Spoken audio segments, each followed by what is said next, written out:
ആകാശവാണി. നമസ്കാരം. പ്രത്യേക വാർത്താ ബുള്ളറ്റിൻ വായിക്കുന്നത് ലക്ഷ്മി ശ്രീ വിജയ. ഇറാൻ ഇസ്രായേൽ സംഘർഷത്തിന്റെ പശ്ചാത്തലത്തിൽ ഇറാൻ പ്രസിഡന്റുമായി പ്രധാനമന്ത്രി നരേന്ദ്രമോദി സംഭാഷണം നടത്തി. സംഘർഷങ്ങളിൽ ആശങ്ക അറിയിച്ചതായും നിലവിലെ സ്ഥിതിഗതികൾ വിശദമായി ചർച്ച ചെയ്തെന്നും പ്രധാനമന്ത്രി സമൂഹമാധ്യമത്തിൽ കുറിച്ചു. നയതന്ത്ര ചർച്ചകളിലൂടെ സംഘർഷം ലഘൂകരിക്കണമെന്നും പ്രാദേശിക സമാധാനം, സുരക്ഷ, സ്ഥിരത എന്നിവ പുനഃസ്ഥാപിക്കണമെന്നും ശ്രീ മോദി അഭ്യർത്ഥിച്ചു. അയവില്ലാതെ ഇറാൻ ഇസ്രായേൽ സംഘർഷം.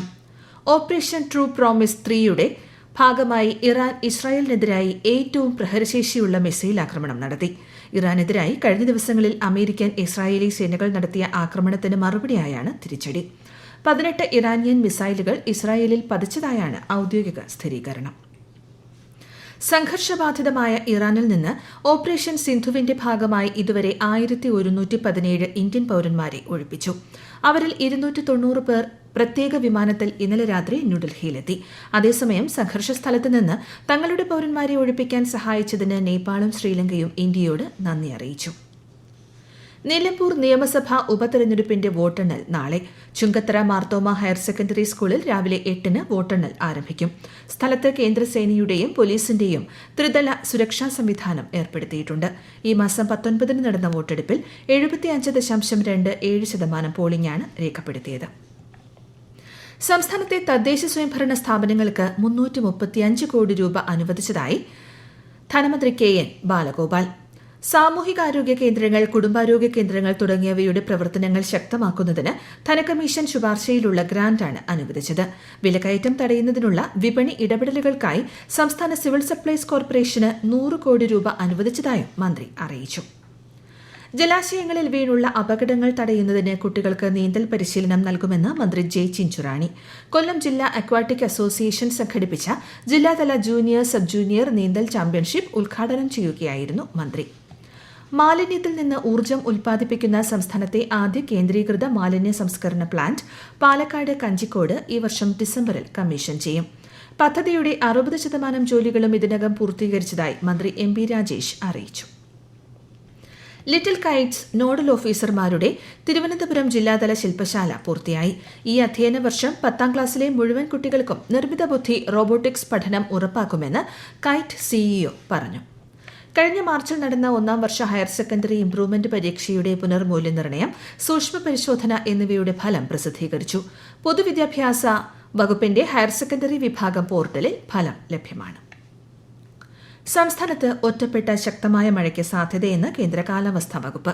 തിരുവനന്തപുരം, കൊല്ലം, പാലക്കാട് ഒഴികെയുള്ള ജില്ലകളിൽ ഇന്ന് മഞ്ഞ ജാഗ്രതാ നിർദ്ദേശം നൽകിയിട്ടുണ്ട്.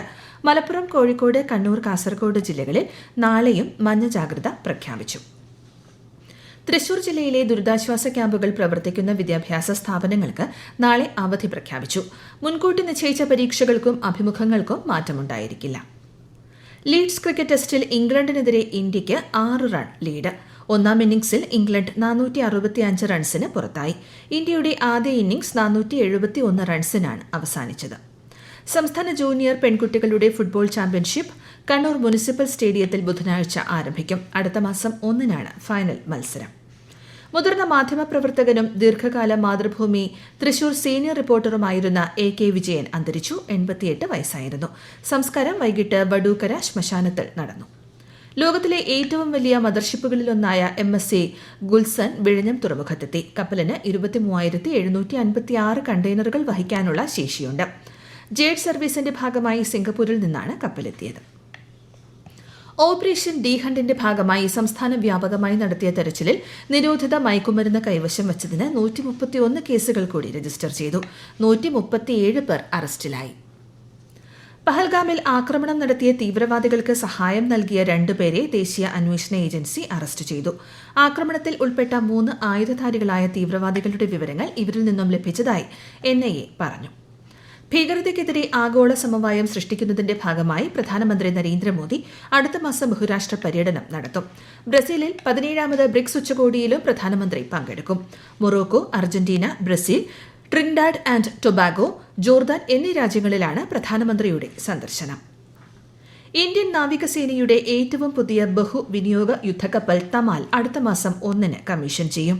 പശ്ചിമ നേവൽ കമാൻഡിലെ flag officer commanding in chief vice admiral Sanjay Jayasingh ചടങ്ങിൽ പങ്കെടുക്കും. റഷ്യയിൽ നിന്നും എത്തിച്ച ക്രിവാക് യുദ്ധക്കപ്പലുകളിലെ 8ാമത്തേതാണ് തമാൽ. പ്രത്യേക വാർത്താ ബുള്ളറ്റിൻ കഴിഞ്ഞു. അടുത്ത വാർത്താ പ്രക്ഷേപണം നാളെ രാവിലെ 6:45.